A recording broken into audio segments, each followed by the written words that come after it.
Okay, so we're back this evening. Horace Michael Schultz Jr. speaking, birth date February 27th, 1996, and I'm joined by Jennifer Carol Delp, April 4th, 1966. You say your full name and your birth date. Calvin Marshall Williams, April the 15th, 1944. Richard Estes, March 15th, 1961. Sheila Scruggs, March 18th, 1963. Jeffrey Wayne McIntosh, June 16th, 1971. Mary Joyce McIntosh, September 3rd, 1948. Michael Joe Christian, 14th of November, 1958. Glad to have everyone with us. Tonight we are in the second session in the discussion of those individuals buried in our new cemetery, not the old cemetery, but the new one that was donated by Mr. Dennis Blake. And we talked about him last week. This week we are beginning with our discussion of Miss Barbara Sue Neely Christian. And so Miss Jennifer, we just go around the circle here. Everybody will have their opportunity to speak. Miss Jennifer, when did you meet Barbara? Well, I've really always known her since I had Michael. I don't know how long we were married, but she was always a big part of the church. Anything that needed done, she didn't have to be asked or told or anything. You just turned around and she had already done it. And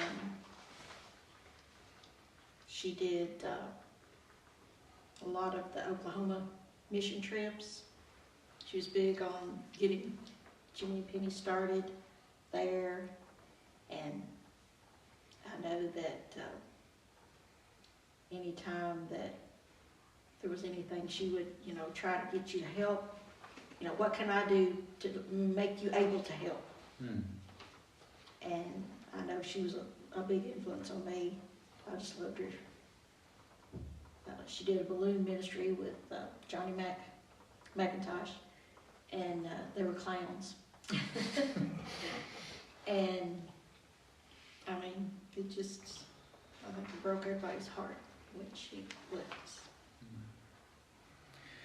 Did you know her only through church, or was there anything outside the church that you knew her? No, I didn't know her before she came here. Calvin, what do you remember about Miss Barbara Christian? Well, I actually didn't know her till she married Michael and become involved in the church. A wonderful person to be around. She was kind, she was sweet, she was fun-loving, she was picky-fied, she was willing to do anything in the church, good at everything that she did do. She was an excellent cook. I mean, she could make, I never didn't know nothing she made. It wasn't bad, but she was good. Good-spirited, had a good family, great daughters. We just growed up together, actually. She was motivated, wonderful to be around, just a wonderful person. Great access to the church. Anything in the cafeteria or anything she could do, anywhere she was willing to do it. It's, we miss her. It's just hard to accept her that she's gone. But it was her time to go, so she's in a much better place than we are. When you say she was picky-fied, do you mean that she would pick at you too? Well, yeah, she liked to joke and pick and laugh and just fun to be around, really. I really loved her. She was just wonderful to be around. It just main bottom line. You're gonna have to love her if you ever met her. Mr. Estes, what do you remember about Miss Barbara? Really, I guess the first time I really got to know Barbara was at their wedding over at Claymore church back in there. I was, if I remember right, that was homecoming weekend for here, and it was memorable for that reason because that was one of the first weddings I can remember going to, and mention this, but when we got back home, Daddy and them had been preparing, getting ready for to set the backer, and Granddaddy had a heart attack, and he passed away that night. But that shows that God gives us extremes, joy and grief and sadness. But every time we all got together as a family, you could always count on Barbara to bring fun, to bring joy. She was very genealogically minded, very historically minded. She was always wanting to know, about things that, where we came from, because she knew where we came from determines who we are. Just for the sake of me knowing, who was the grandfather that passed away? What was his Henry name? Estes Henry Estes. at Chandler's. What do you remember about Miss Barbara? Oh my goodness, her, like you said, my mom, and I'm going to relate back to my mom, because my mom was one of those at church, just like Barbara, that if anything was going on, you knew you were going to find them in the kitchen, making sure everything was getting done, everything was taken care of, and that was Barbara. You could see when you walked in, anytime we would come to homecoming or any event here, that's where Barbara was, and that was her place, and you could tell that she was that, we're going to make sure everything is done, just like a mama does. She was a church mama. She was wanting to make sure, and not only what was happening that day, she was already making plans for the next thing that was going to come up. You could see that, and there's no better example of how her life was than in those two girls. They're Barbara, and Michael. Well, Michael, I'm gonna leave you out. But you can see their drive to do what needs to be done, and their job and their commitment. I'm around Natalie more because she's a preschool teacher's aide. She took our mom's place when Mom retired from the teacher's aide at Chandler's. Natalie took her place, and I can see Barbara and Natalie when I see her at school for different things. We are our parents for sure. Now, Jeff, did you ever know Miss Barbara? Yes, I knew her, and basically how I knew her was from the church, and she was always active, definitely when homecoming or something like that. And plus, I knew her through Natalie, and I can't remember the older one, but Natalie, I remember. I think Natalie's the oldest one, is she? No. No? Well, yeah, I remember Natalie. She's the oldest one, okay. And plus, I work with her at Chandler's right now, and she definitely reminds me of her mom on the issue of and commitment, and also Michael commitment too. Yes. Miss Joyce, what do you remember about Miss Barbara? I love Barbara. She's always helping, and like she said, in the kitchen, when we had teen kids, she'd be right there helping us. And I remember when my brother died, it was 1986. He was 30. And her and 4 or 5 other ladies came to the house, and Milton knew about it, and Annie knew about it, my mother-in-law. And they were there, and they had brought food for me and Milton and Annie. And she came, and I enjoyed the food, but it was a sad situation because he was young. He had a disease of the arteries, and so I miss her every day, and I wish she was back. But I know the Lord had other arrangements for her. In your time with her at Antioch, was that normal for her to be a part of sort of that caretaking sort of stuff? Yeah. Well, Michael, nobody would know her better than you. Let me ask you this: how did you meet Miss Barbara? I met her at a ball game at Russell. It was like a district tournament or something. Okay. I think that's where I met her, and got to know her from there. We've married, and we've both, well, we wasn't young. I guess we was 19 or whatever when we got married, but Yeah, you wasn't young. I wasn't Shame on you. I wasn't as young as some of my parents and others that got married younger, but we kind of growed up together, and you know, she was really committed to the church, and she tried to make things, you know, work best she could with the youth, and then later with the senior citizens. She seen that they was kind of lacking, and she tried to do a thing with them and started doing little trips where we can, you know, carry them. My work schedule was where I could, you know, be off some through the week, so I'd usually drive like the van or something, and we'd carry the seniors on different trips, and you know, she was very, very dedicated. Well, I know, so Jennifer telling me about her being willing to do this clown thing with Johnny Mac. And even now I see around the holidays, Halloween being just passed, of everybody in our church, you probably do a better job of dressing up for Halloween, your Colonel Sanders or whatever. And,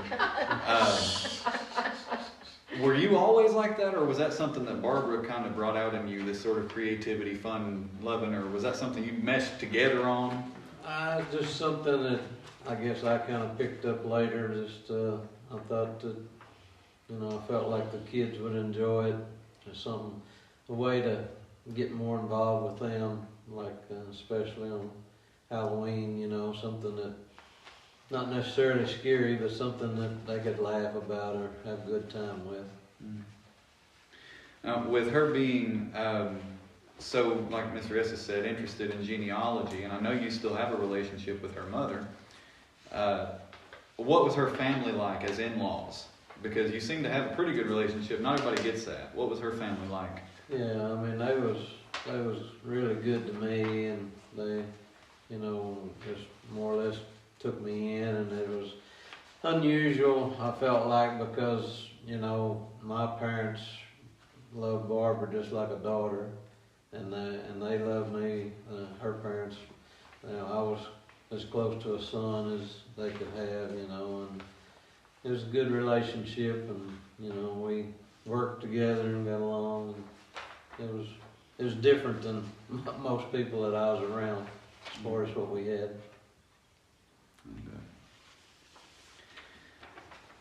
Alrighty. We have next Bessie V. Born Sears, became a Christian. Bessie Christian. Miss Jennifer, did you know her at all? I remember her from Bible school when I was real little. She was one of the ladies that always did. Back then it was cookies and Kool-Aid. And except for Friday when it was picnic day and you had sandwiches and chips and stuff and you thought, woo, you know. But she was always real sweet. And, she was one of those that made those wonderful tea cakes and always made sure I had one.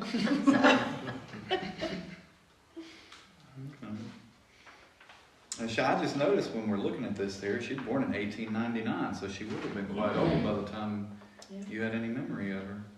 Calvin, do you remember Bessie Christian? Yes, sir, I do. I didn't know she was a Sears before she married. The best I remember, when she married to Mr. Freya. Mm-hmm. Okay. Sure was. Yep. I remember they lived down below Michael's dad's. And I was a young kid, I guess, about that time, but I remember them being pretty faithful to the church, as most of them remember. But not a whole lot. I just knew I kind of loved them. That's about it. We called her Mama Bessie. She was my great-grandmother. My grandfather's Elvis. And I guess the first thing that I remember about Mama Bessie and Papa Fred was we always used to go there for Christmas Eve. And everybody, you know, everybody was there. Michael and them were there. All of us were there. Uncle Lloyd and Aunt Marie, my mom and Papa, Jimmy and Ship, you know, everybody was there. Aunt Pammy. And I guess one of the first things that I remember about Mama Bessie was she was the first woman that I remember seeing that had her hair in a bun. And I don't know why but I noticed that, but I did. And I remember the tea cakes. I remember whenever my brother and I would come over and spend a week with Mama and Papa in the summer. And we'd usually go see Mama, Bessie, and Papa Fred for a while. And she always, it didn't matter what it was, she always made sure that you had something to eat. There was always something on the table. And, you know, and she always made sure you had something to drink. And she really was the epitome of a great-grandmother and a grandmother, you know. She always saw to the needs of her family. And the other thing I remember about her was her sewing. She sewed a lot of quilts, dresses, you know, you name it, she and Aunt Palmy sewed it. Was this hand sewing or sewing machine type work? Both. Okay. She did some hand sewing, if I remember correctly. I remember we had a quilting party over at Mom and Daddy's house one time, and Mama Bessie and Aunt Palmy came over. Mama Al came over, who was Mom Allie Henderson, who was Mama Ruthel's mother. She was my other great grandmother, and I remember I was real young at the time, and I got to actually sew a little bit, you know, because I thought it was neat seeing that thimble that they put on their finger, and it didn't take me long to figure out why they put a thimble on their finger. But I was very blessed, and I was very blessed to be able to be in the room when she made the transition, when she passed away. And she was the first person that I was present that passed away. Do you remember what her last words were, anything along those lines, or? But I can remember her last breath. Hmm. Do you remember who all was there with you in that moment? Papa and Mama were there. Linda and Edith were there. Aunt Palmy was there. Aunt Marie and I believe Uncle Lloyd was there. So the kids were there, and I don't remember who else might have been there. Right. Those in particular. What would you remember about Miss Mama Bessie. Bessie? I'm like Richard, her sewing. You know, her and Aunt Palmy, and I know we'll get to Aunt Palmy too, but my mother would always talk about they could look on TV and see a dress, go to the sewing machine, make their own pattern, and sew it, and it be, you know, just perfect. Well, there was one instance to where I got this skirt for Christmas, and it was a patchwork skirt. Well, you could sit here on this skirt. Now, I was probably, I don't know, 10, 11, 12. You could sit here on this skirt and you could go, there's Aunt Palmy's dress. There's Papa's, you know, there's a shirt. There's, you know, I remember that. Oh, there's a picture. Look, there's one of my squares on my skirt that's got that right there, you know. And that's what you didn't throw anything away. Mm. You know, that was very valuable if you know, had any material at all, or if you wore something out, there was some good material in that was left that they could use. And it fascinated me at the gift they were given to be able to do that. And nobody has that gift anymore. Mm. Nobody, you know, seems to, that's one of the things that's just kind of faded away. I'm sure there's some that do, but not to that degree. Not the hand sewing, not the meticulous details, and to be able to look at it. I mean, you know, an architect can look at a building and do this, but to look at a clothing and see how that is put together is that just took a very special God-given gift to be able to do that. But one of the other things I remember going to their house at Christmas Eve was everybody was there. You know, that was huge. That poor little house was full, wasn't it, Michael? It was. Yeah. It was full. We were sitting on the arm of the couch and the floor, you know. And let me see, we're gonna get to Papa Fred. Yeah, okay, never mind. I'll say that one for Papa Fred. But anyway, but you know, I mean, she was a true great grandmother. I mean, just the best of the best. And you know, we were very fortunate that when we were young, we had, until Papa Claude died when we were like, what, 5? I was 5, so you would have been about 7. Something like that, right? Okay. That we had all 4 great-grandparents on Mama's side. Mm. And, you know, and then Papa Claude died first, like I was 5, he was 7. And then we didn't lose another one until Papa Fred and Mama Bessie died. We had Mama Al, who is on the other side. We had her until, I told Terry one time that I wanted to make her a great-great-grandmother. And my oldest one was born, and she was a great-great-grandmother for 2 years. She didn't pass away until he was 2 years old, so she got to live long enough to see that.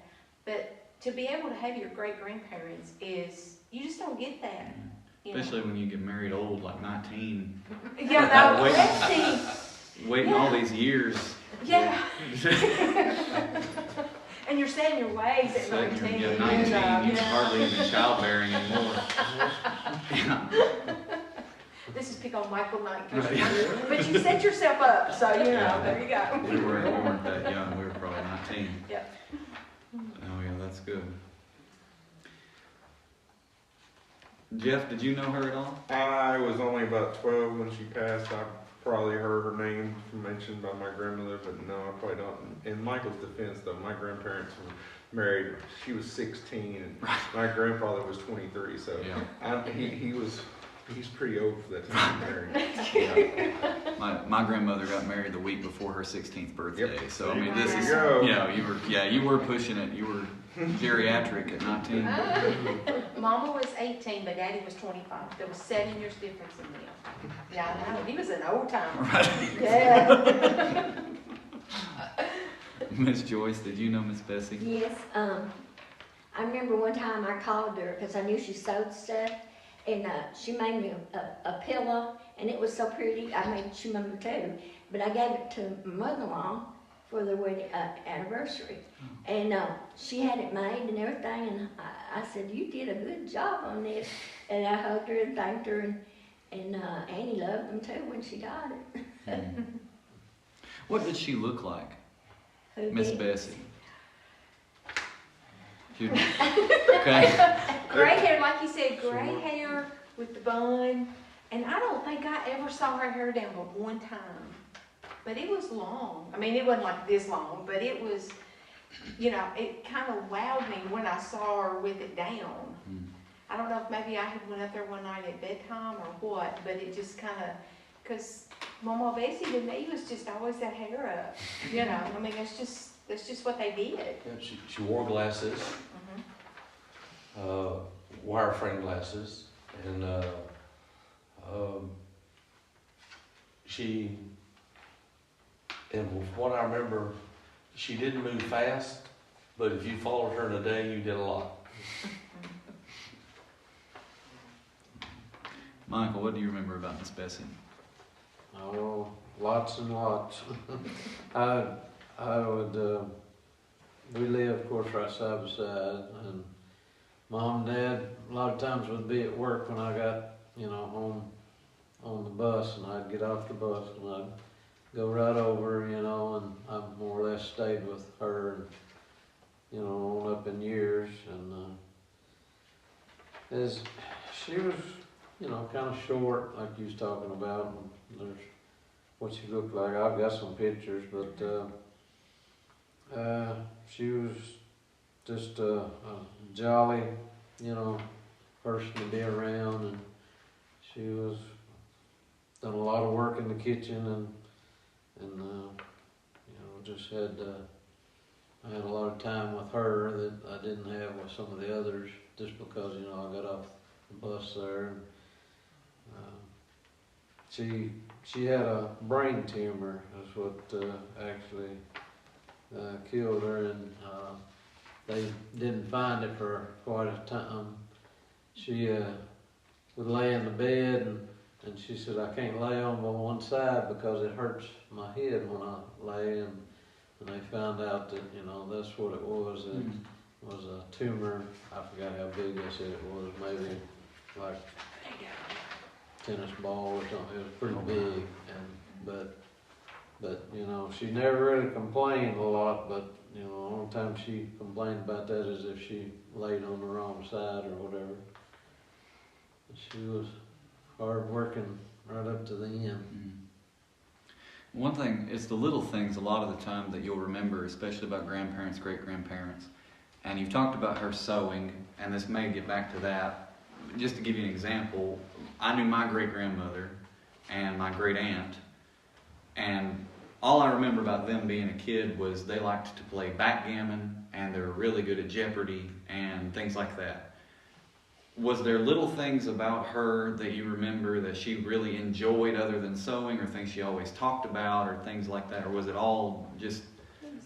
Family. I mean, you know, I would say family doing for us, making sure that everybody was done, like I said, Richard said, you know, making sure our great-grandparents were big on the women were like, you want something to eat? You know, you want something. And you look at us, you can tell why. You know. But there is one thing I want to ask Michael. Did you ever get Mama Bessie on your motorcycle? No, I don't think so. You don't think you ever did? No, I don't think so. I wondered about that. Jimbo got my mom on a horse. Yes. He did. I didn't think that would ever happen either. One thing I'm gonna ask Michael, and Mama said this was one thing that she regretted, that she never got it. Do you know of anybody that got her tea cake recipe, or did it go to the grave with her? I think Trevor's got it. Oh, does it? I think Okay. That's some of the most important information.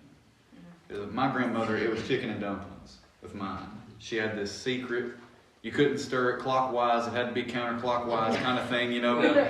But she took that to the grave. Nobody, and we all just, you know, raised our eyes to the And heavens. she probably just put it together with that woman, with the rest of it. Yeah, there was never a book. She couldn't tell you how much this, well, you just put to it, you know. Yeah, it's like right. a Pinch of nut. this or a handful of that. Yeah. And It's what size your hand is. And, usually Mama Bessie was either in the kitchen or the sewing machine or sewing. That you could usually count on her being in one of those two places, whatever. I remember going over there. Miss Edith Christian, born in 1928, died in 2012. Miss Jennifer, did you know her very well? Oh, yes. Yes, Miss Edith and Lyndall, they were both great people, great in the church. At the time, Daddy was teaching Sunday school, and they were in the class with them, and they were big supporters of helping him. He needed help. But she was a beautiful woman. I told Mama one time, I said she could put on a grass sack and it'd look good. I mean, she was just a very pretty lady, inside and out. And she was sort of like Barbara. She was always, you know, okay, need doing? Anybody gonna do it? I'll do it. You know, she was just ready to jump in there and take care of whatever needed to be done. Calvin, Miss Edith Christian. Edith Christian, I do remember that. Wonderful woman to be around. She was one of my favorites. She spoiled me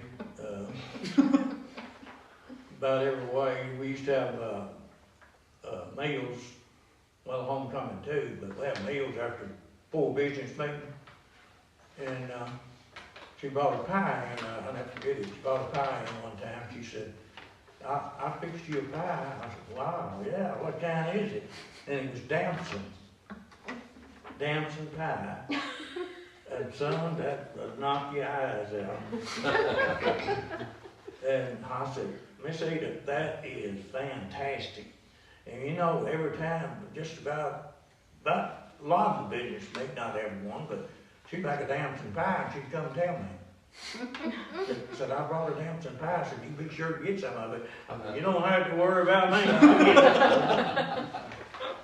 Well, she was good fun to be around. I've been in the homes, her and Linda with some of the I have never seen either one of them excited. I mean, you know what you say, mad or uncontrollable speak or anything. They was just as kind-hearted as you could be.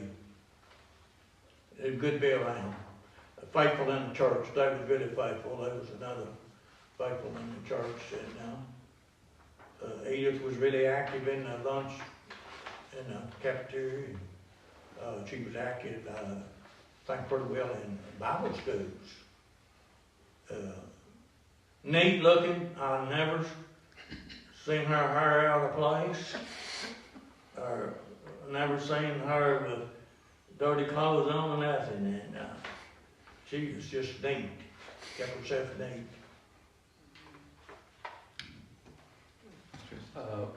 I guess one of my fondest memories of Edith was we always had a Christian homecoming, a family reunion every year.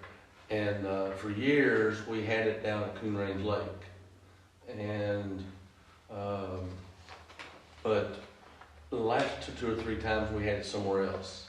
But I remember she was always in the kitchen. She was always out there making sure the food was arranged right on the table and that it was where everybody could get to it. And, you know, and she was always working, not just before, but also after.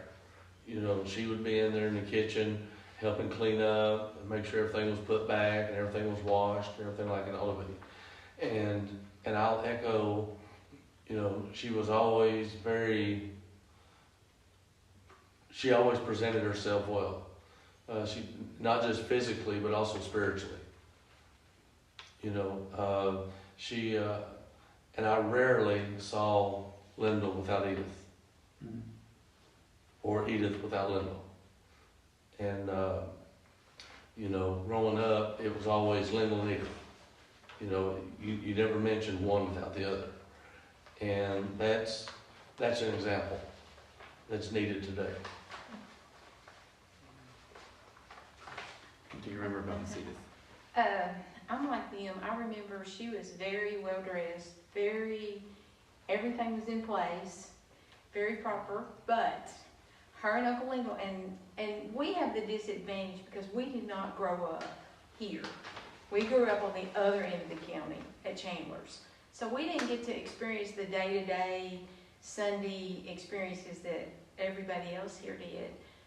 But our family times together, you know, it was always Lyndall and Edith. And when I was young, and I've already asked Michael about it, the one thing that fascinated me was the day I was at Mama Bessie's house, and I saw Uncle Lyndall and Aunt Edith come in on their motorcycle, and I'm like, what? You know? So I bet she had a hair out of place when she pulled that helmet off. But just the family times that we had together, and she was, you know, she was so much a part of it, and just how blessed we were that everybody had that experience. And like I said, we missed a lot of the experience of our family on this side. We have it on the other side, but you know, we do have our memories from this side too. Mm-hmm. They're just not as numerous, but we cherish them, that's for sure. Well, Jeff, you were here for several years when she was around. What do you remember of Miss Edith? I remember her helping out in Vacation Bible School, and also I think she went to nursing home scenes with us too. Her and Linda did, and she helped out whenever she could, and she always, you know, looked happy, and she always, you know, had a smile towards me and lifted me up whenever possible. Because I've never heard a cross word from either one of them two. Always good praise. Miss Joyce, Miss Edith. Like they said, she was neat and well dressed and appropriately, and didn't have a hair out of place.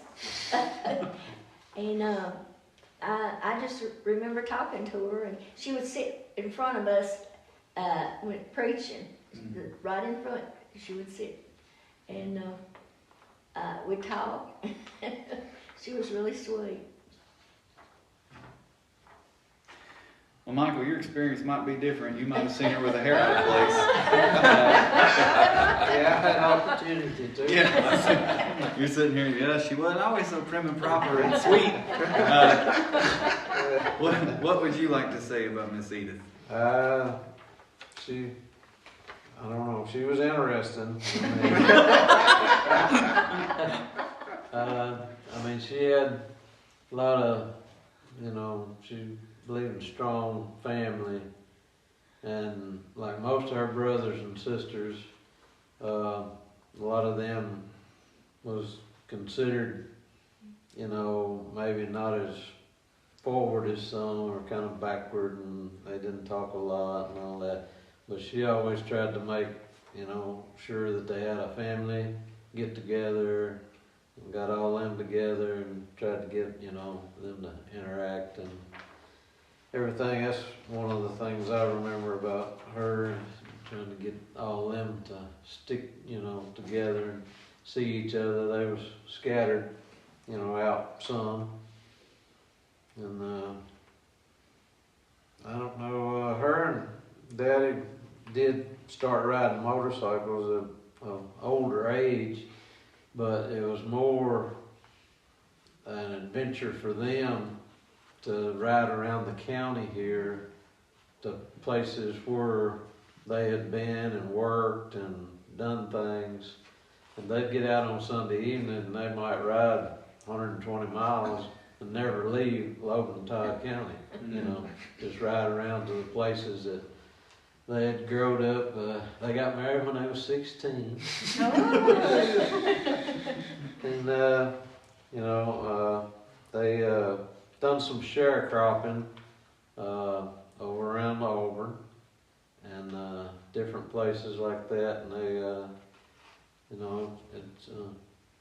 so that's what they would get out and look at, the farms. They'd see the places where they lived, before they built the house down there on the hill.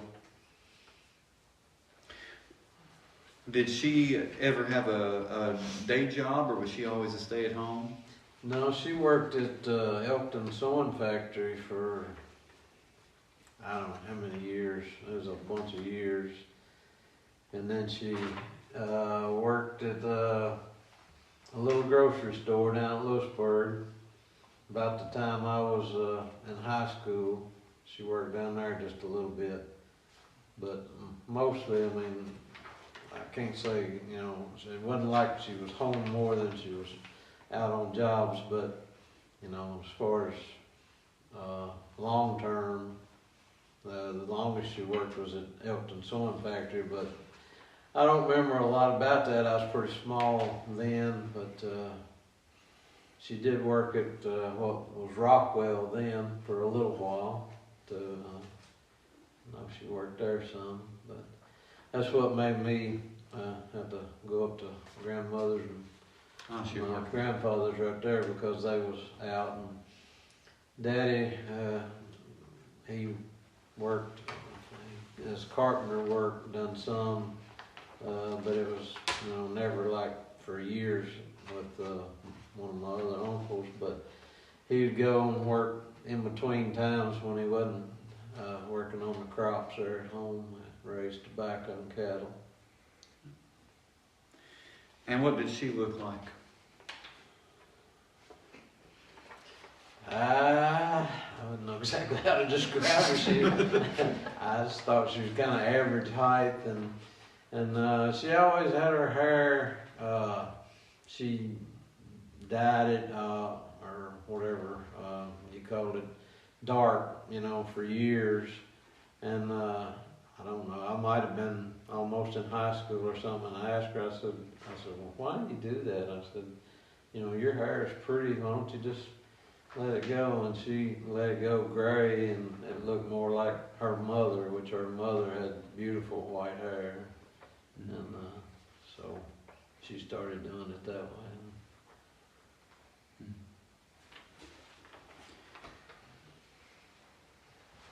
Alrighty. Elvis Christian, born 1916, died 2002. Miss Jennifer, what do you remember about Elvis? Oh, he was a character. Got that right. Yeah. He was so funny. Of course, he was married to Ruthelle, who was a cousin, I guess, because her mama was my great aunt Allie. And Aunt Al just loved him. She just loved him to pieces. And I know he was a farmer, and he was always coming up with something. I remember one day we were there, and had some jars outside, and had corn in there. And of course, he liked to pick on people, and so I'd have to go and ask him, okay, what you doing? And he'd say, I'm making hominy. And I thought, oh. But now I thought, oh man, how I wished I could have ever tried some of that he made, because I bet it was wonderful. He did a lot of cooking. And he liked to joke a lot. He asked me one time, said, I'll ask you a question. Are you a Baptist or are you a Christian? And I thought, well, I go to Antioch, I'm a Baptist. And he said, well, I'm a Christian. Of course, he was. And that's just the way he was. He was just always so jolly, and he liked to pick on Ruthelle. But they always seemed happy. Calvin, Elvis Christian. Elvis Christian, know him real well. I worked for him. Man, I remember this all my life. Me and my brother, he used to get us to help him sucker tobacco. And I remember one year in particular, I think he had it every year. He would have a great long row of tomatoes right beside the tobacco patch.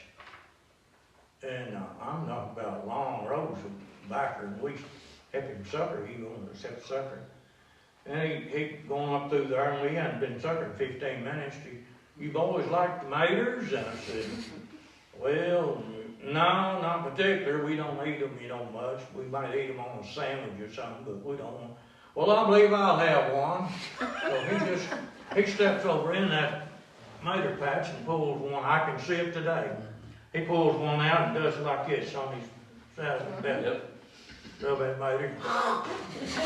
He takes out about half of it on one side, he turns it over, And when he don't go 5, 10 minutes later, he's over in the motor patch. And I thought, man, you see that? After that guy's eating tomatoes all the way up the road. That's why I had the whole road length. And directly we heard the awfulest noise you ever heard.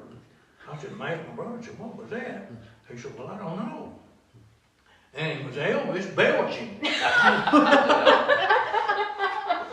And I mean, you felt like it jarred the ground. I never heard anybody belch. And I thought, brother, I believe my maters is coming alive.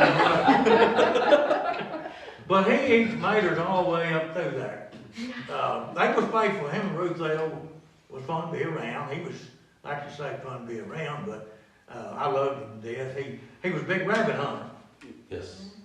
And I remember this of him. We was talking one day, and I said, Elvis, have you ever killed a quail? He said, yeah. I said, I killed one in my lifetime. He said, and I said, well, I knew you rabbit hunting, but I didn't know if you killed quail or not. Killed one, he said, I was rabbit hunting this fence road, said, rabbit dogs was way up the fence road, so they run 2 birds right straight at me. And he said, I aimed at the front one and killed the back one. I said, well, that's better than nothing, ain't it? He just laughed and tell me about that, but I was in their home a lot. We helped him in the back one. And he's a good guy, and I love him. He's just fun to be around, really. Yes. He was joyous. I remember Miss Ruth I believe it was hers, and something would be said, that was kind of disturbing. Land sakes, child. She looked just as funny, and say that, but that was a wonderful family. I loved Jimmy and Sue, and we grew up together. Went to church together, and had a good life together. I loved it. Of course, I called him Pawpaw. My mother, Sue. Pawpaw was probably one of my dearest friends. He only spanked me once, and it was something I really He deserved. needed it more often But, than that, though. But you know, he was always somebody I could count on, somebody I could talk to. And I don't know if Sheila's heard. She may have already heard this. I don't know, but Pawpaw, and like I said, you know, and I'm very blessed when people say they see Elvis in me, because it's very honored. But I remember the first joke Pawpaw told me. He said, the woodland creatures gathered together on Sunday morning to worship. The skunk jumped up on a stump and said, now let us spray. And I remember that just as clear as day. And like I said, Pawpaw did a lot of cooking. Mama worked at the sewing factory at Elkton, just like Edith. And she'd get up real early in the morning, have to drive to Sharon Grove, and then they would meet somebody there and drive on into Elkton. And Pawpaw always cooked. He always cooked eggs. He had a tin skillet about this big, and I think I've got it at home. That's what he always cooks his scrambled eggs in. No other scrambled eggs I've ever eaten have tasted like those. We learned to drink coffee from a saucer from my mom, Pawpaw. And Pawpaw would always, whenever he got through eating breakfast, he would take some Bob White pancake syrup, a couple pats of butter, mix it up, and smear it on the biscuit. And, you know, like I said, and he was always fun-loving, but when it came to church, he was dead serious. He made sure that when we were over there, that we all got ready, we all went to church. He made sure we behaved. And he was the living example of what Christ would want us to follow, because he knew when to have fun, he knew when to be serious, but yet the love of Christ shone through him all the time. And Daddy and I and Mama, all three said there was a TV show that one of the main characters looked just like, reminded me so much of Pawpaw, not just in the way he, physical resemblance, but the way he acted. Peter Boyle in Everybody Loves Raymond, the Father Frank. He really did favor Pawpaw a lot. And I can't thank the good Lord enough for putting me at a time to where I came to know Pawpaw. And I remember going to he'd say, get in the truck, let's go somewhere. So we'd go to Burnessville Heights, or we'd go see James Thomas, or we'd go to Sharon Grove. To the feed mill. Or at the feed mill. And the one thing that I remember was whenever Ronnie and I were over there, he would take us just up the road to the Todd County line of a Frank Gant store. And we'd get bologna on crackers. And it was those big crackers. You know, they don't make them anymore. And it's amazing how the little things are the ones that stick with us. What do you You remember? might as well sit a while. No, I'm just, oh my gosh, they just don't get any better than Pawpaw was. Little, going to spend, he had to spend the week with Ronnie, our younger brother, and him. I got them all to myself.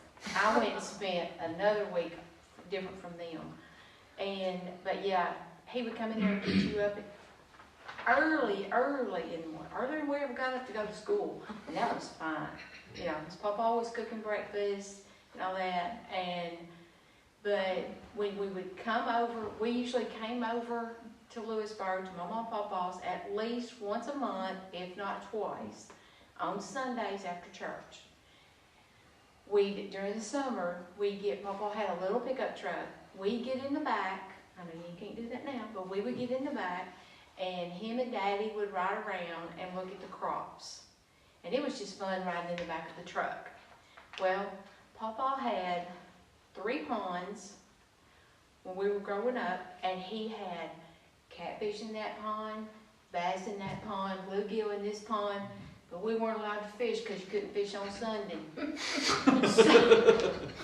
So the only time we got to fish was when we were there for the week during the summer, because every other time it seemed like it was on Sunday and we weren't allowed to fish.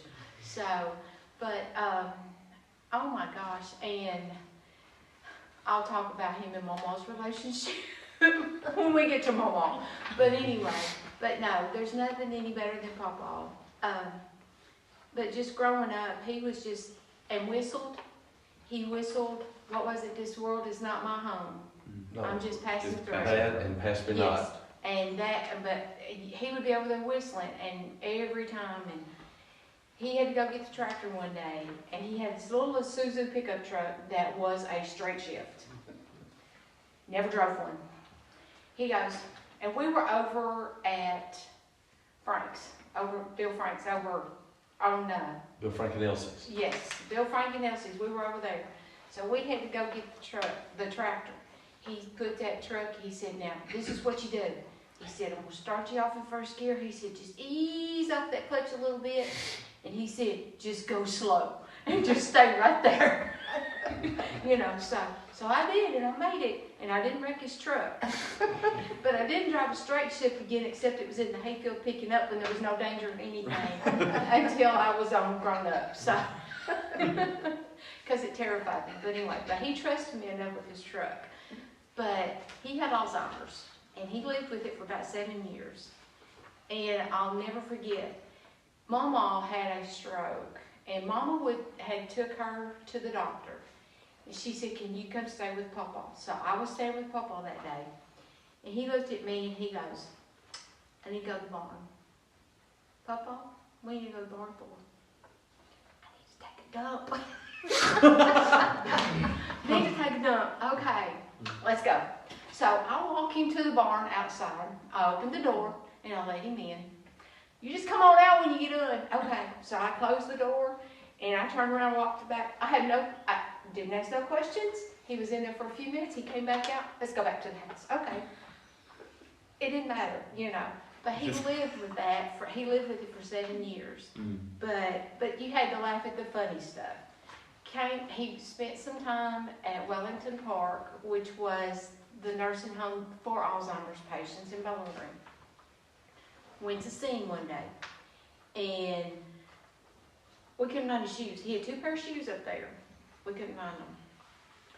So we started looking. We found one wrapped in a sheet over in a corner set off in the hall that we have no idea how it got there, sitting in a wheelchair. We found another one, I can't remember where, but we finally ended up, I think they ended up finding all of his shoes, but they were elsewhere. But, you know, and that was the sad part of his life, and that I hated that he had to live 7 years like that. But we don't get to choose, you know. But I remember that funny time, because that was Papa. You know, that was him when he would take that dump. And every afternoon, when his Alzheimer's first kicked in, every afternoon about 4 o'clock, I need somebody to take me over to cross the bridge to go get the mules. We got to get them back across before it gets dark. And he was very adamant about it. He was adamant about it enough. He got mad at Mama one day. I'll just go out and find me somebody to take me across. And he went out there, and Mom and Daddy lived on a little, just like a little road like this one. And he went out there and stood right there on the edge of the road for I don't know how long, waiting for somebody to come by and take him to go get those mules and get them back across the bridge. And one night, he was staying at Mama and Daddy's house, and Mama said he got up. So he was putting his shoes on. Daddy, where are you going? I'm going to milk. So she said, okay. And they'd always told us that if it wasn't anything that would hurt them, don't argue with them, you know, because that would agitate him. Okay, so he went outside, and Mama said he was out there for a little while, and she said, I looked out. She said, the only thing I saw beside him was a possum.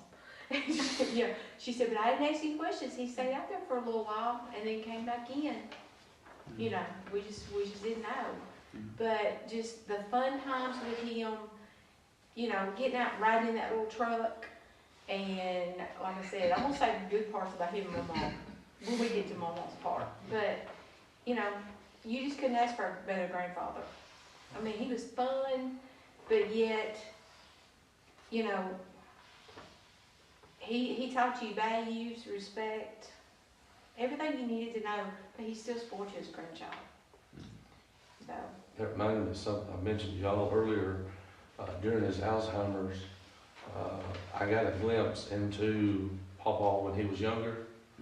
I got to see Pawpaw the day he married Mama, because we were sitting at the kitchen table. He was sitting at the kitchen table. I was in front of the dishwasher, or Mom and Dad's house. Mama had a stroke. It was in Scotland at the time, and Pawpaw said, he pointed at some dish towels laying on the top of the dishwasher. He said, "Hand me those saddle pads."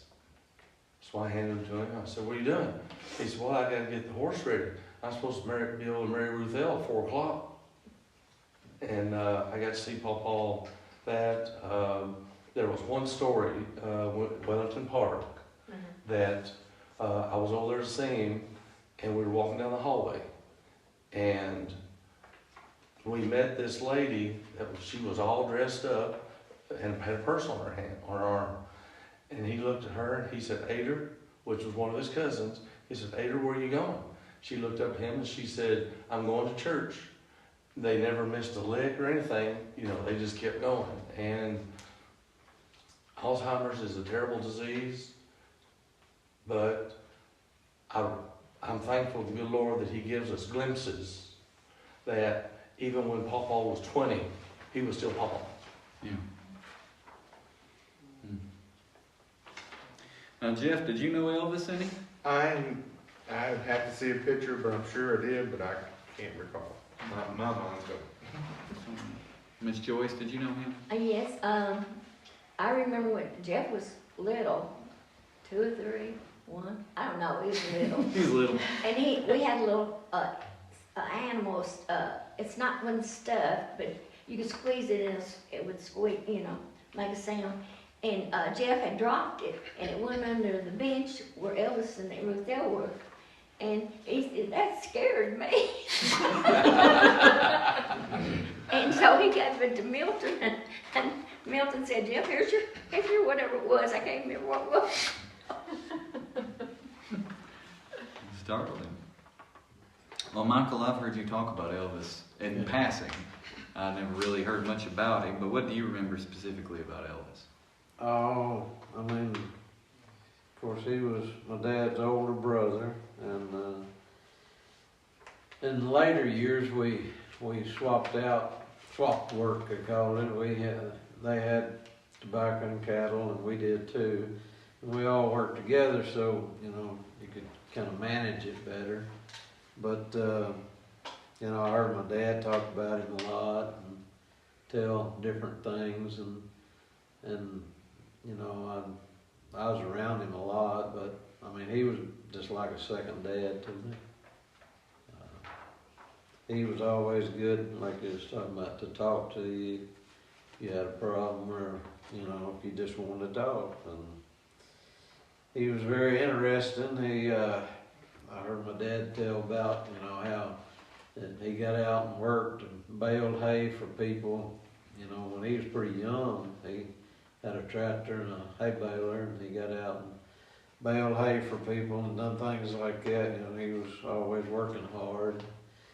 When we was working together, he was actually working at Rockwell, 3rd shift. I remember that, and he would come home from work, and then he'd, you know, help us get going, whatever, work a little while, and then he'd go, you know, lay down so he'd be ready to go back to work. And he come in one morning, he said, "Well," said, "I'll stay out here with y'all today." I said, "Well, you gonna stay up?" And he said, "Yeah." I said, "I ain't got no need to go back to bed." Said, "They told us they was gonna give us a raise, but they was gonna raise our insurance, and when they raised our insurance, it's gonna cost more than the raise was." And he said, "I told him, if I'm gonna make less, said, I'll just quit." And So, you know, I mean, the little things like that I remember. He didn't go back to work at Rockwell, I know that. Man, I was worried. I think I remember Mama saying that Papa was an ice man. At one time, he delivered ice. That's possible, I don't remember Daddy ever telling that, but. I know that was a job around here. I've heard Miss Nancy Harris talk about it, how that she used to have somebody deliver ice. I think when her and Morris Lee first married, they would deliver ice up to their home. So that was a job around here at least. Alrighty, Fred Christian, born 1893, died 1974. Did you ever know him, Miss Jennifer? I had always heard of him, and I knew he was Miss Bessie's husband, but I never really knew him. Calvin Fred Christian. Barely remember him, I was young. I just remember him and Miss Bessie, where they lived at. Most of the time, about the only time I seen him was in church. So that was, don't remember a whole lot about him, but they was good people. Now, you would have been young, like you said, but he was here through a generation where the church was mostly Corsies and people like that. Yeah. Was he a big part of the church, or was he just a faithful attendee? Did he teach a class or anything? That I do not know. I know he was, I remember thinking that him and Miss Bessie was really faithful. Okay. Yeah. All right. As far as I know, that what he done in the church, I do not. What do you remember about Fred? One of the things I remember was when you walk in Mama Bessie and Papa Fred's house, when you got back, there was the living room, there were the bedrooms off to the right, there was the living room, and then the kitchen behind that. And I remember there was a stove in the corner over on the right-hand side, and between the doors was Papa Fred's recliner. And that's where he always sat. And I remember, and I'm not going to tell everything because she'll hit me. So I know what she's talking about a while ago. But he was always very faithful. I was real young when he passed away. He passed away in '74, so I would have been 13 years old, 12, 13. And it was one of the first relatives that I can remember passing away. And there were others that had, but I remember Papa Fred passing away, and for me it was really strange going over there the first Christmas afterwards and the recliner being empty. What do you remember about Fred? I remember Papa Fred, like Richard, I remember going in and his brown recliner was right there between those two doors that goes into the bedrooms on that side. Isn't that right, Michael? Okay. And that at Christmas, he passed out those $50 to all of us. That's what he gave us for Christmas. Were those round $50. He passed them out to all of us. We got them, I don't know how many years. We got them, several years. We got them. And I barely remember, like I was 11 when he died. And I don't know why I remember it being odd, but it was the one time that I remember the whole family got together like it was Christmas, but we weren't celebrating. That it was odd that we were all together at Mama Bessie's house and Papa Fred's house, but he wasn't there, but everybody else was, but it wasn't Christmas time, and that day, I remember that day being there after the funeral, all the family together, and it was just kind of odd. It was, but yeah, I guess he was the second great-grandparent that died. And Papa Claude was the first. Mm-hmm. And then, so I don't remember a lot about Papa Fred. Like I said, only seeing him occasionally during the year. Mm-hmm. But I remember his smile and I remember his laugh. That's for sure. Jeff, you would have been very young. I don't reckon you'd No. have been. Okay. Miss Joyce, did you ever know Fred? I didn't remember him too well. Okay. Michael, you'd also been fairly young, not yet marital age.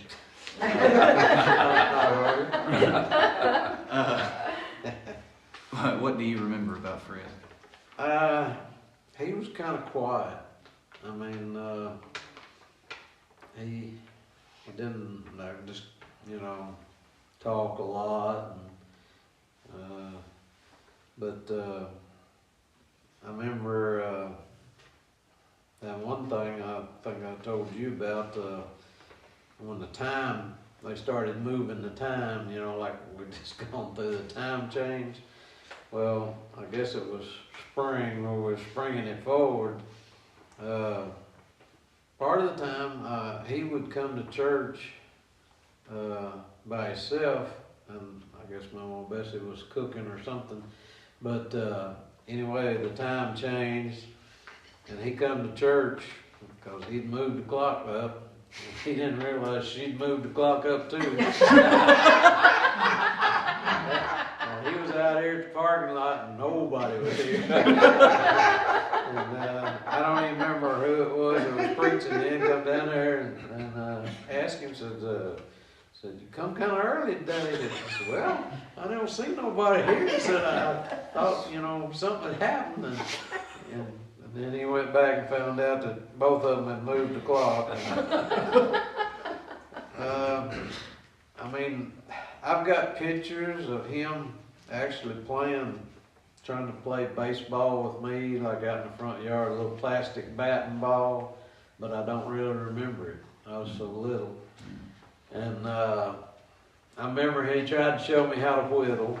That was a joke. I couldn't whittle. and he would sit and, whittle. He had black lung, and so he couldn't do a lot, but, he could do some physical things. But things like that, little things I remember, like Christmas, like I was talking about. I remember, we'd be sitting around and we'd open our gifts like one at a time, and he'd always take his paper and tear it, a little bit so he could see what he had before he got to his turn, and he'd always, kind of jump, and of course all the kids was watching it, and kind of that attention, he would play with them by doing that, but, I don't remember, like I said, a lot of things him talking about or anything like that. But I know he did, come to church here, and even when I remember, but I don't remember him and my mom Bessie coming together that much for some reason. I don't know. I just don't remember, I guess.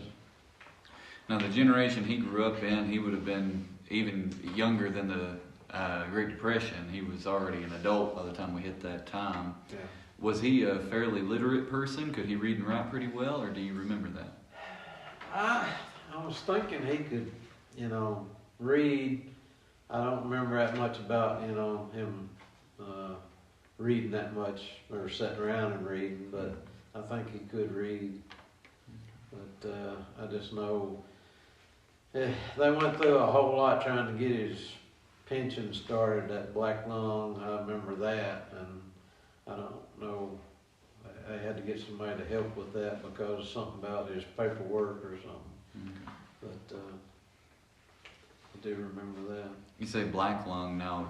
He wasn't anything with the mines up north of here, was he? Or He worked there some, but he actually worked, what part I heard about was feeding the boiler, actually shoveling coal into the boiler part.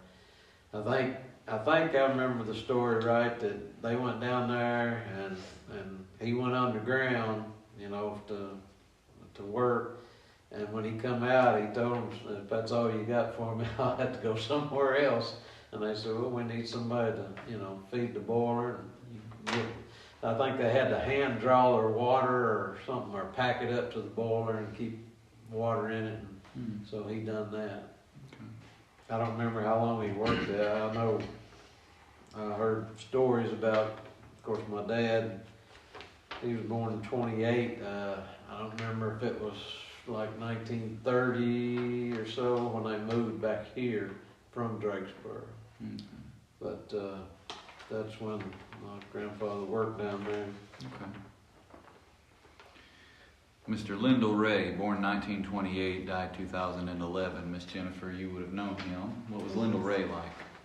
He was a real good man. Him and Edith, they were just always happy. Of course, he was a deacon, and you know, they just were really involved in the church, and whatever the church needed, you know, they were right there. Of course, like I said, they were in Daddy's Sunday school class, and Lyndall always wanted them to go out to eat for Christmas. And he liked to go to Colonial Inn. And he'd always tell me, "You going with us? We're going to Colonial Inn and have chicken." You know? So, but he was just a real good man. I thought they was always a really perfect pair, really godly. Well, now you say this, and Michael, I'm not going to skip the line here, but Lyndall Ray wouldn't let them make him a deacon. Do I have that right? Yeah, What? that's right. Yeah, they wanted, they voted to make him a deacon. He was, But he was treasurer for a long time. yeah, I knew he was treasurer for close to 30 years, but they voted to make him a deacon, and he wouldn't let them. Well, he just always seemed like he had the authority for him. Right. Yeah, and that's kind of how Antioch is a lot of the guys, they just have this air of respect about them that people just, they respect them so much. They are almost deacon emeritus. They just kind of, they have the role without the title. I think it was a Gideon. Yes. Yeah. Okay. Yeah. But I know that's been, you're not the first one to say that. There have been several who have said, oh yeah, his father was a deacon with him. But I've heard that on different occasions where Michael and others have said they wanted to make him a deacon, but he wouldn't accept it for one reason or another. Maybe you can talk about that in a minute. But Calvin, Lyndall Ray. Lyndall Ray, loved him very much. He was a good friend of mine. We worked together in the church. He was on the cemetery, many of them was on the cemetery fund. I always thought he would make a good deacon, like you say. He didn't seem like he wanted to accept it. But anyhow, worked with him in the field, and we built hay for me. I worked in a church with him some. He was always faithful, him and Edith. They would be, I have never seen them come separate that I remember. They come together, they sit together, they sit on the same side. He was just fun to be with. I always picked at him a little bit. He, when I went up to, I believe it was up to lake down there, Spa Lake, I seen a couple of birds fly across and landed on the dam over there.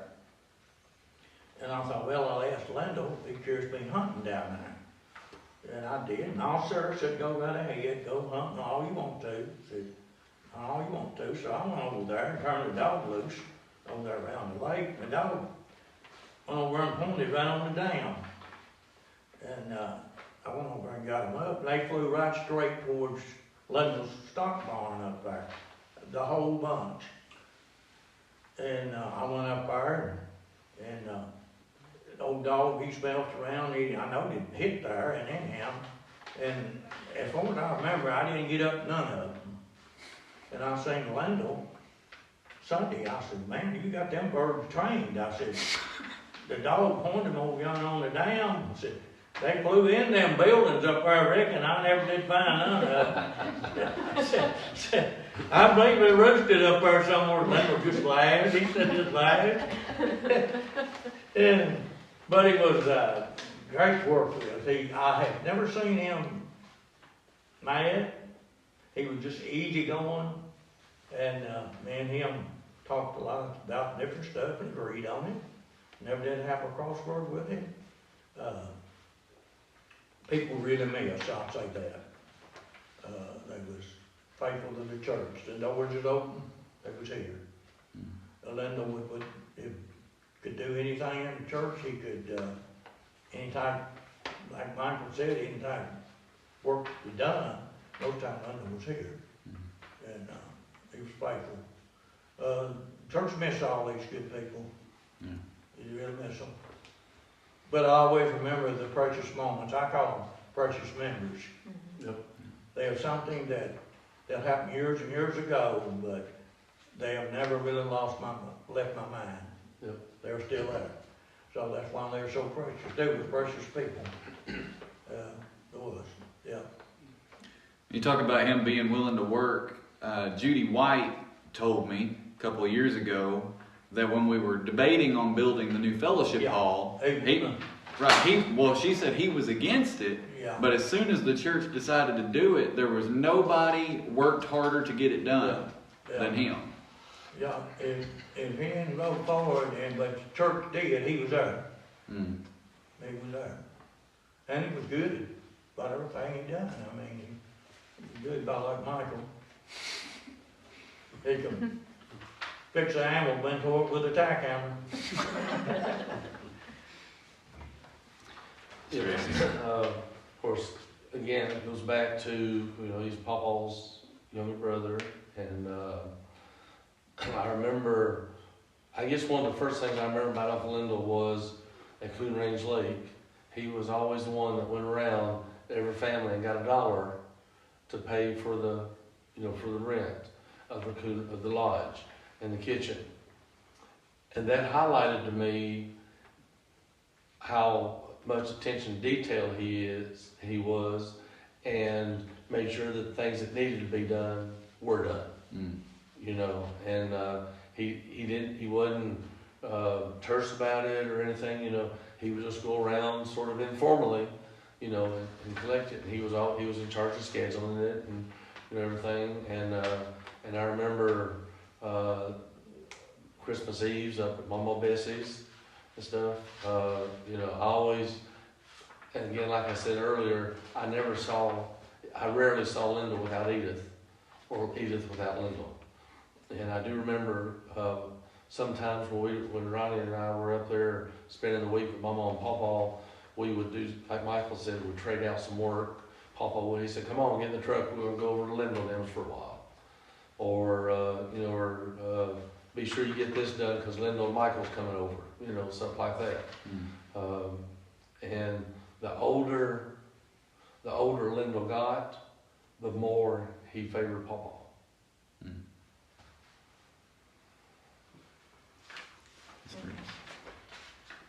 Uncle Wendell, like I said, I remember them coming in on the motorcycle. I thought that was the coolest. I guess that's the first time I'd ever seen it. Was like, I was just in awe, see somebody come in on a motorcycle, especially both of them. He's like,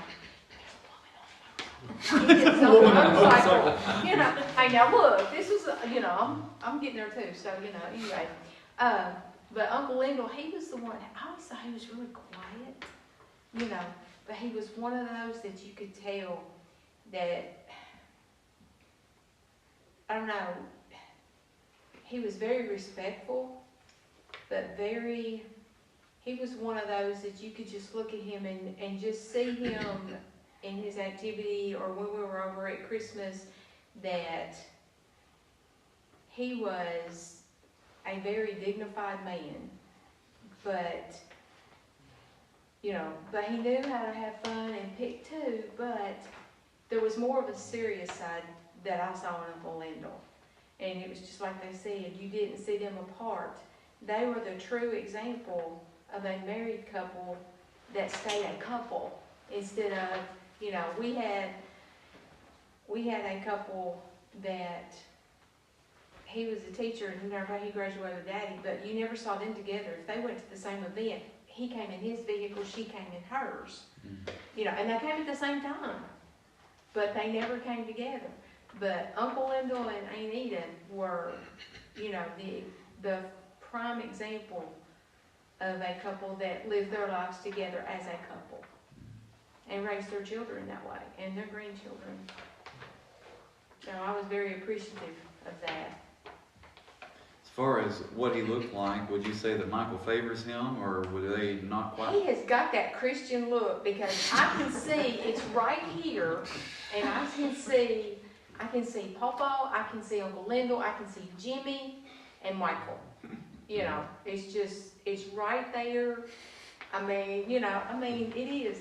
And sorry, but I've always thought they had the prettiest lips.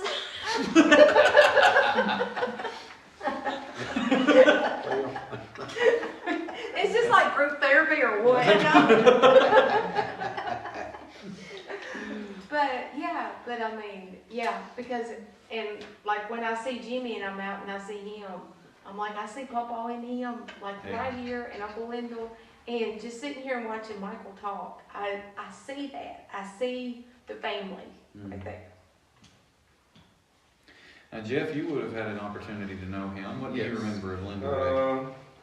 We go to nursing homes and remember that on Saturdays each month. Did he sing? I believe so, yeah. Better than I could, I I don't guarantee know if you you can hear him.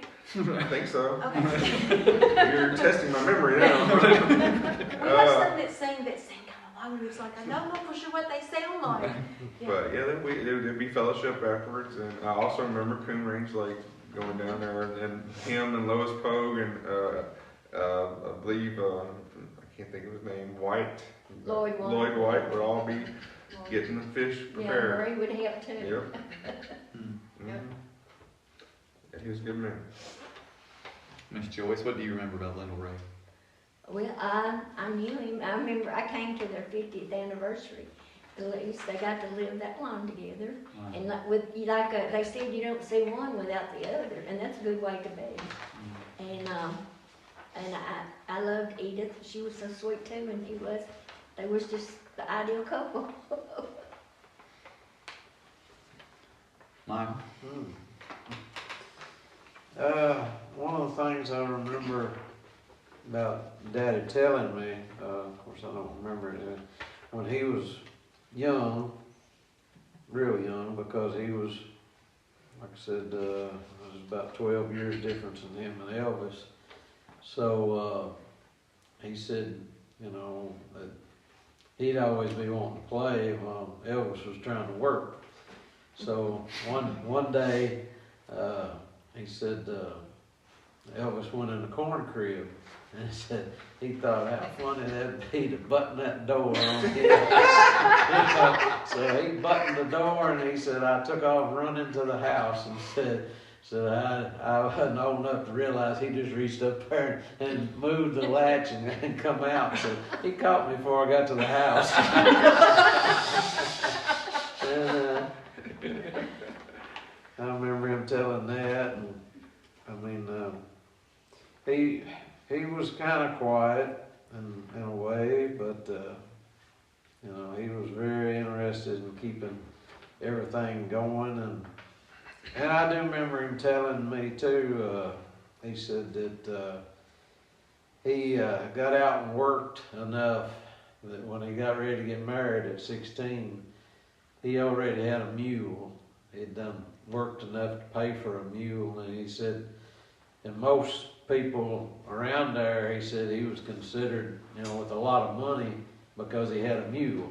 He said, I didn't have a lot of money, but I had a mule because he had done worked enough, he worked up for other people enough that he was managed to get a mule. And I know, like I was talking about where they sharecropped over around Auburn, he worked for it was a Coke was their last name. And he said, they worked over there, I don't remember, a year or two before they come back around here and was able to, have stuff here locally. But I know he, when he talked about when he was courting my mom, it wasn't that far, but in those days when you was riding a horse or mule or whatever to get there, it was a long way. And he ended up staying the night, and he had to sleep upstairs with all my mom's brothers. and said, you know, he didn't think that much about it, and said next morning they woke up and said had snow on the bed, you know, where it come through the roof, and then I heard Mom talk about, you know, said there's nothing to look through the floor, you know, in the living room and see the chickens underneath, you know, the floor, and them telling stuff like that, you know, and it made me appreciate, I think, more what we had. But he was always ready to work on the church and do things. I'll ask you, and y'all might remember this a little more for Elvis. Was there anything you remember him saying all the time? Or just something he said weird? I know my father, he says only, he says only. And when he says that something's going to get worse and worse, he'll say worser. It gets worser. Or wasps are called waspers. So is there anything you remember of these folks? Something they said all the time, or something they said that you just remember them saying? You don't know anybody else ever said it that way. Like you said, there was something that one of these women used to say, land something another, land sakes or something like that. Miss Ruth Taylor, wasn't it? Because I believe she was the one. She may have been not around us. Yeah, I remember Lendl praying, and at the end of his prayer, he would always say that I remembered, forgive us where we failed thee, and on our fail give you the praise in Jesus' name. Amen. I remember that just as plain. He said that just about every prayer that he ever prayed. I do remember that. Michael, I imagine he taught you to pray, whether by intention or example, because hearing Calvin say that just then, and I hope you don't change it by me saying this out loud, but you pray in King James English.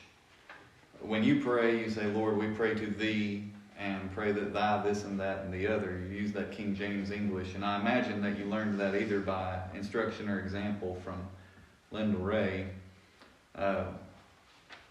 But just so you know, you do that like your father, I expect.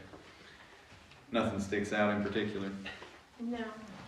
Well, there was one thing Papa said, if you told him something and he was sort of mocking, agreeing with you, he would go, oh yeah.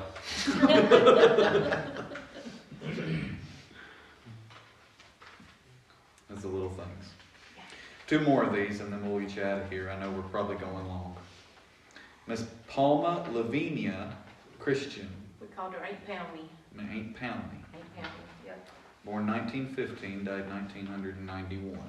Miss Jennifer, did you know her? I remember her mostly from Bible school. Her and Miss Bessie together. She never married, and I guess she just always stayed and helped Miss Bessie. And all. She was a very nice lady. I know she was very faithful to the church. Loved the church. I believe she was even responsible for getting our communion set. Oh, okay. That's what I heard that time, and that I guess we didn't have one, and she worked somewhere where she could get one for us, and did. But I know Mama knew her real well, and like I said, she was always Miss Palmy. I didn't know her name was any different, but she was always a nice lady. Calvin, Miss Palmy. I remember her, she was real neat, the best I remember. She was never married that I know of, was she? Not that I know of. A short Did she- time. I was fixing to Yeah, say. that one time she was One time? just a little, yeah. I remember having a real neat car. Her car was always clean. She came with your mom and dad some to church. And seemed like she might have come with Miss Bessie and them church some too. But I was just a young boy back then, so I remember her being faithful. And being a neat person. She was real name. In particular person, I think she was really particular how she looked, but she was neat looking. That's about all I remember, I don't remember a whole lot about her. Now, before we get too far into this, walk me through how is she connected? Because she's a bit older than Linda Ray. Sister. She's an older sister. Mhm. Okay. Alrighty. I guess one of the things that I remember about Aunt Palmy was she was the first person that I remember that had been diagnosed with Alzheimer's. Mm. And I remember going to see her in the nursing home, how much she had changed. Mm. But just like Calvin said, I remember she was always very well dressed. She always had, everything in place. Her hair was always just right. I remember she had glasses that had sort of a little thing on the side. If I remember right, and Michael, correct me if I'm wrong, but I think if I remember right, when I was real young, Aunt Palmy lived in Owensboro for a while, and then moved back, and she moved into the house between Mama Bessie's and where Mama Edith lived, and then she moved in with Mama Bessie. But she also took care of other people. I remember there was a man or a family in Russellville that name was Bagby, I believe it's right, or Bagwell, and she was the caregiver for that, and that's what she did. She helped take care of several people, and she was, as we already mentioned, she sewed, and I've got one of the pillows at home. They loved sewing. She and Mama Bessie both, and she made a lot of gifts and a lot of memories. Hey, Pammy.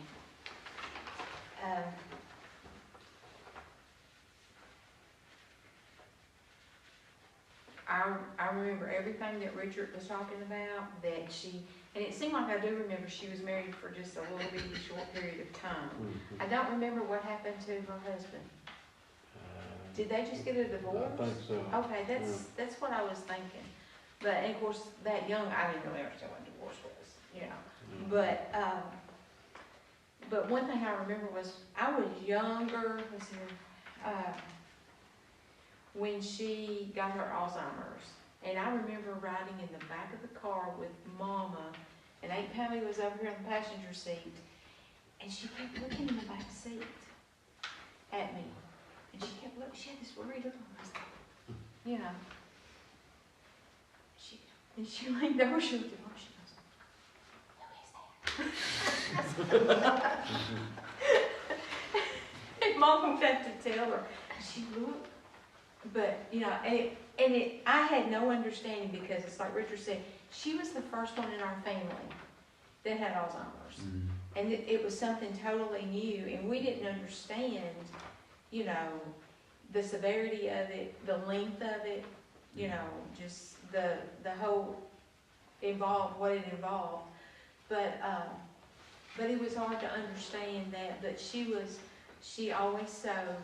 She was another one that could look at that dress on TV, and she'd come out wearing it the next week, But it seemed like it was always her and Mama Bessie.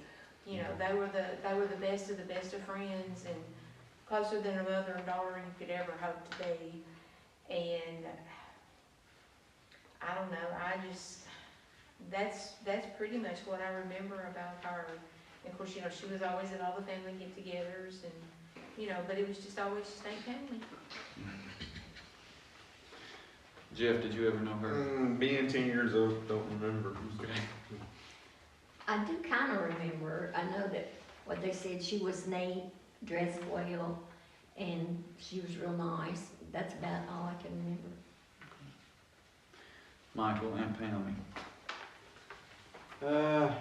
She worked, of course I don't remember it, but I mean, she worked at Owensboro for GE for years, and I remember her telling about it. It was somebody around here, and I think Mae White maybe was one of them. I might have this wrong, but it was 4 of the women, and they rented a place that had 2 beds. And 2 of them worked one shift, and 2 of them worked the other, and they would swap out, and they was working at GE, and I guess it was during the war, or, I don't know exactly what, or back, close to that. But they worked down there, she worked down there a long time, and then she, I think she switched, I believe she come back here a little while, and then she went to work down there at a restaurant,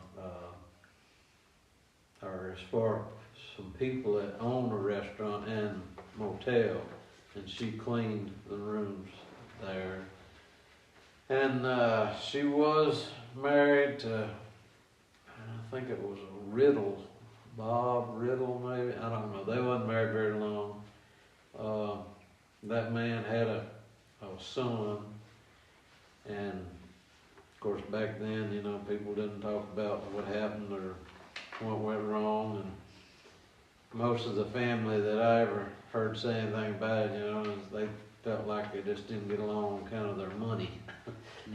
She was always very tight with her money.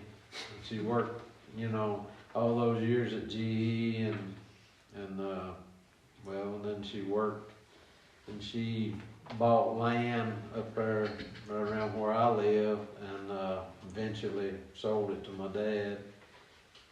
And she was always, I guess she come up in the times where, money was important. A lot of people didn't have it, and when she worked for it, and, she tried to hang on to it.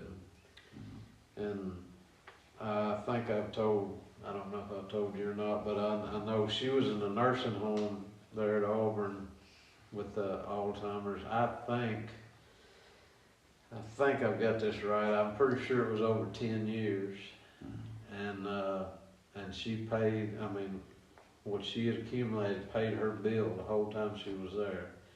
She didn't get any assistance, and it gave me a different thought as to people's theirs is paid for, but she's paying her own, and I thought, well, you saved your money all those years, did it really do you that much good, and it made me think about stuff like that.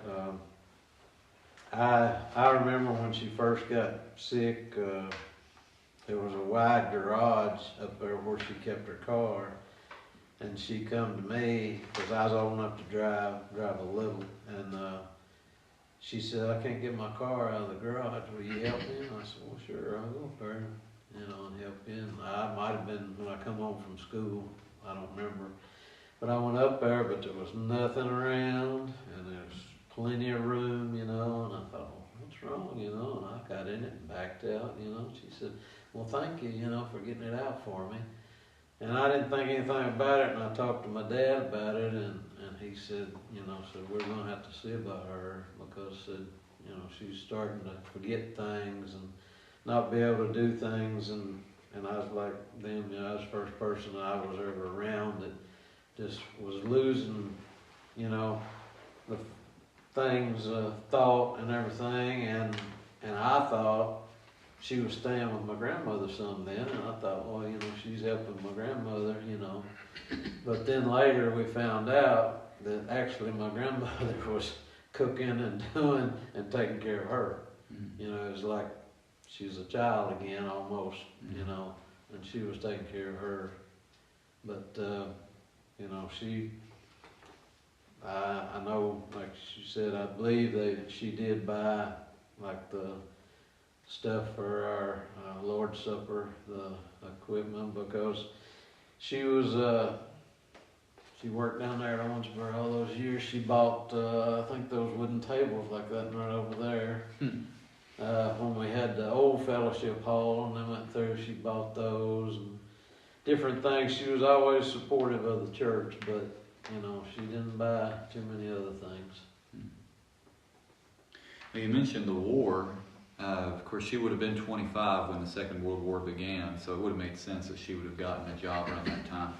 That's But I'm what just- it was. I'm sitting here going through, and I mean, your family, very fortunate the way that this worked out. Because I'm looking at the men. So Elvis was born during the First World War. That's not common. Most of the men were at war, which means he would have actually been about the right age to go to war during the second one, but I don't know that he did. I don't know if he, yeah, so not involved there. Fred was a shade too old to have been involved in the first war, because it was 1914 to 18. He was over 20 when it happened, so he wouldn't have been brought in the draft for that. Lyndall Ray was a shade too young for the Second World War. He was 12 when it happened, so he was just too young.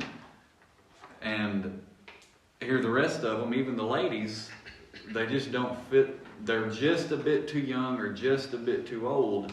Yeah, it's just the way it fell out. Just fell out that way. And you think about how many generations, if they'd have been born 4 years earlier or 4 years later, these generations would not be here had they died in these wars. So I mean, just the providence of God in that these people were born exactly when they were for whole generations to still be here. Last one for the evening, Miss Ruth L. Christian, born 1919, died 2008. Miss Jennifer, how do you remember Miss Ruth L.? Tiny. Tiny. And that's her first name. That's her first name. Oh, that's- Tiny Ruthell, yes. Yes. Yes. Hey now would always call her Tiny, and I'm like, hey now, why did you call her Tiny? Because you could tell she didn't like it. Yeah. And I thought, well, maybe she's just picking on her. And she says, well, honey, that's her name. She was just so tiny when she was born. I called her Tiny. Well, that was all it took for me. So then I've got, hi, Tiny. And she was like 18, a lot. It didn't take a lot to get her goat. And then I'm going to beat you if you don't stop calling me that. And then, of course, Elvis was like, do it again. You know, but she was a mess too. She was sweet as she could be, but her and Elvis were just, they were different. They were very different. Now, she worked at home and she worked publicly, and you might go in and see her in a shirt that was ripped from A to Z with the buttons gone, holding together safety pins. You thought she was a bag lady. Seriously. But when she went out somewhere, she looked like a queen. And I remember in her house, she had plastic runners going from room to room. And I always said, Mama, what are them for? And she's like, just stay on them. Yeah, buddy. And because she didn't want her carpets messed up. But, you know, she was a mess, and she just, it was fun to pick on her, even though she did threaten me one time.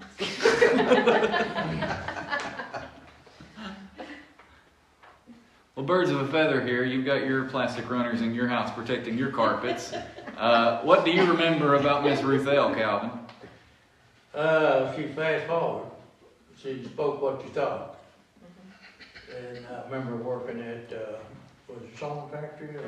Yeah, it's on a factory. Yeah, I remember her riding with some other ladies from Sharon Grove. Yep. I remember that. When we helped Brother Elvis in the back, she always cooked us a meal. She was always good at that. Good to be around with her. They was faithful to the church.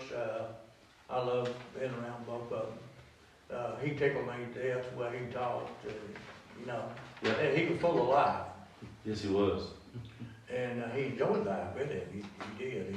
He enjoyed what he's doing. But love people. They was really good for the church. I love them both. Okay, it's all been alluded to, so Sheila, on the count of three, Papa and Mama always pictured each other. So, Can I say that bad word? No, no, so, Just one. no, Just so, one no, word. No, said it all the time. So on the count of three, you take Mama's role, I'll take Papa's, and we'll say what they used to say when one of them says something they didn't like. 1, 2, 3.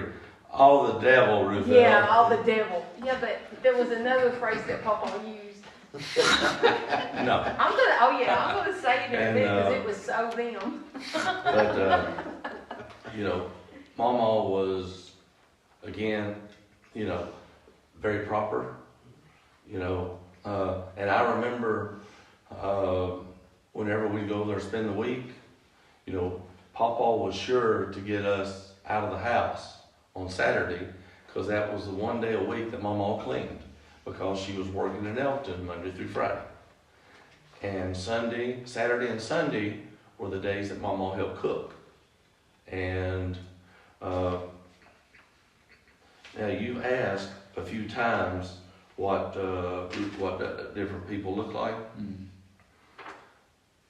Mama, right up until just a little while before she passed away, she did not have a gray hair one. But as she got towards the end, a few gray hairs did start coming in. But she was always Mama. But you asked us, I ran across this picture of Lucille Ball was on the set of Maine, and her mother visited, and she got a picture of her mother, and her mother looks just like Mama. Mm.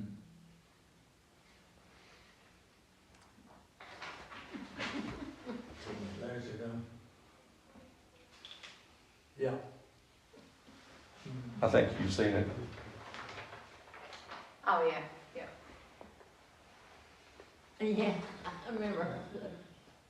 Yeah, With looks a her lot hat like. on. And but again, she taught us, speak your mind. Let people know where you stand, because there's too much deception in this world, and there's too many people going on false pretenses that you don't know where they stand. And one story I remember, we mentioned Mama had a stroke. She spent 7 or 10 days in the hospital in Bowling Green and 7 or 10 days in Sky. And when she came home, Papa staying with us. Papa was sitting laid back in the recliner like he usually does, asleep, had his feet up. Mama came in the back door of Mama and Daddy's with her cane, came over, took the cane, hit the bottom of his foot and said, "Wake up, old man, I'm home." And but towards the end, Mama has a touch of dementia, but it wasn't Alzheimer's. We think it was a result of the stroke, which sometimes is a result, of a stroke.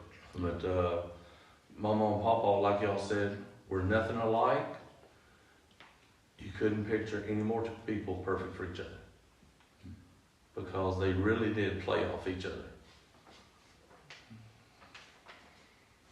And Mama had in her Bel Air, y'all were talking about the plastic runners, she had plastic seat covers in the front and back seat. And when you got in, if you took a running start, you could slide all the way to the other door. And she had the little dog in the back with this little bobbing head. Yep. The little brown dog. Yep. And her favorite color was red. When Mr. Elvis, he was one that brought the trailers down here every homecoming. Yes. wasn't he? Yes. There was Yes, 4 of them the brought, and he trailers was one paid of them. for it. I believe London was one of them too. Yes, homecoming. That was, And they outside. I can't remember, Lois Pope was one. Papa Yeah. and Uncle Lincoln, yeah. Uncle Tom Yeah, brought one. yeah. Yep. And Mama and Papa bought a coffee table and end table set. And Papa packed, the coffee table was one of these that had a glass top. And Papa packed the coffee table all the way from Everett down to their house, across the field, climbing over fence rows and everything.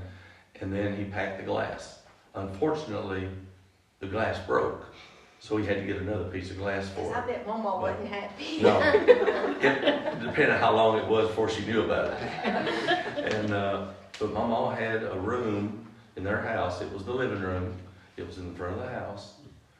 And that was off limits to us. We didn't even walk in. It was right next to the dining room, which was rarely used also. But we knew better than if we were gonna be in that living room, we better run through and make sure nobody caught us. It's for rooking at. That's right, that's right. Yeah, that's Exactly. it. Okay, I've got to back up and tell you one story that I forgot to tell y'all about Pawpaw. He loved to hunt. Well, when he got older, he couldn't hunt up in a tree stand or anything. So he would take his farm truck, like a week or 2 weeks before hunting season started, and he would park it where he was wanting to hunt. And he would get up in that truck, and that's where he would hunt. He would hunt from the truck. He was hunting one day, and he said, I saw this buck, and he said, I shot, but I missed it. So he said, I just stayed there, and I saw this buck, and I shot. I got that one.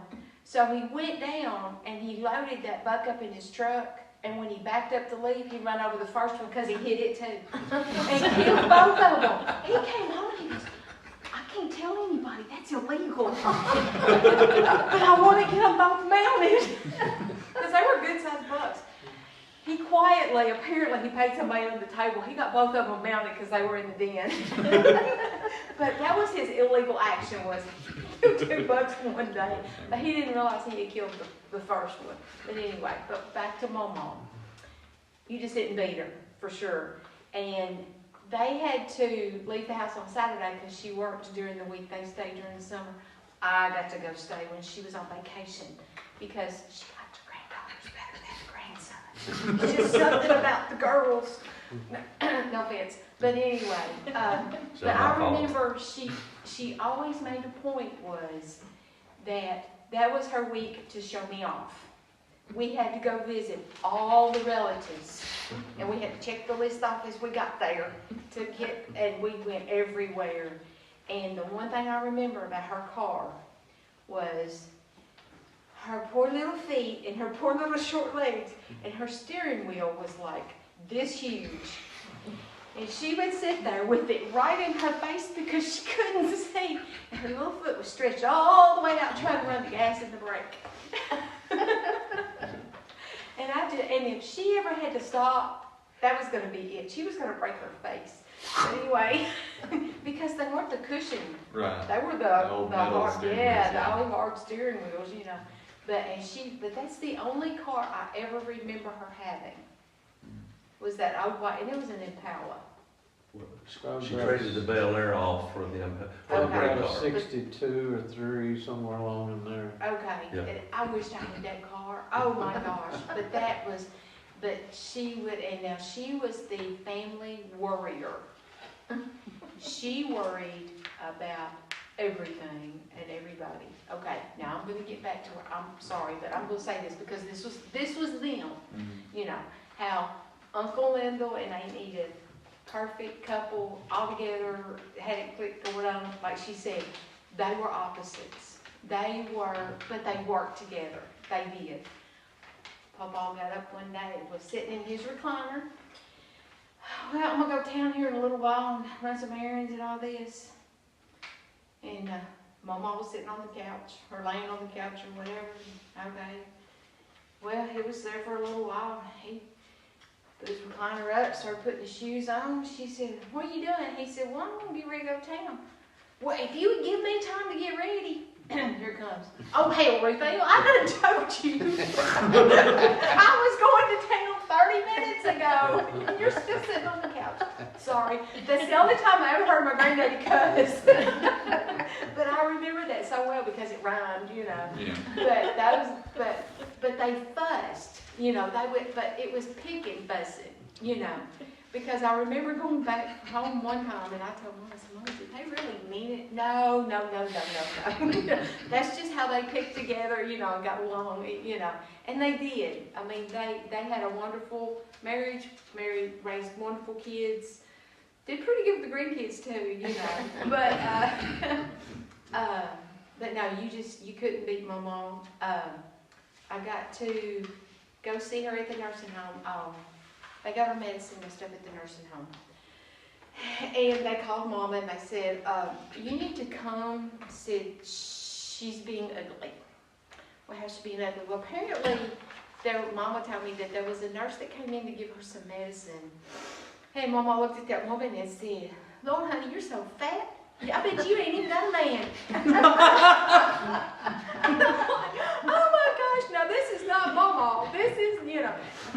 Well, kind of is. She got to tell it like it was. But anyway, and Mama said that woman, that nurse never missed a beat. Of course, she was at the nursing home. She's used to dealing with people whose medicine was off kilter. She said, honey, I got me a man, and I shade him in the summertime and keep him warm in the wintertime. It was bad enough that night, her medicine was that off, that she was really out of her norm, that I called the next morning at the nursing home, and I went at lunch, and I told Mama when I went in, she said, did you come in? She said, well, I didn't know if you was going to come check on Mama or not. I said, no, I didn't come to check on Mama. I come to check on you. Because she had to deal with all of that. But they got her medicine straightened out.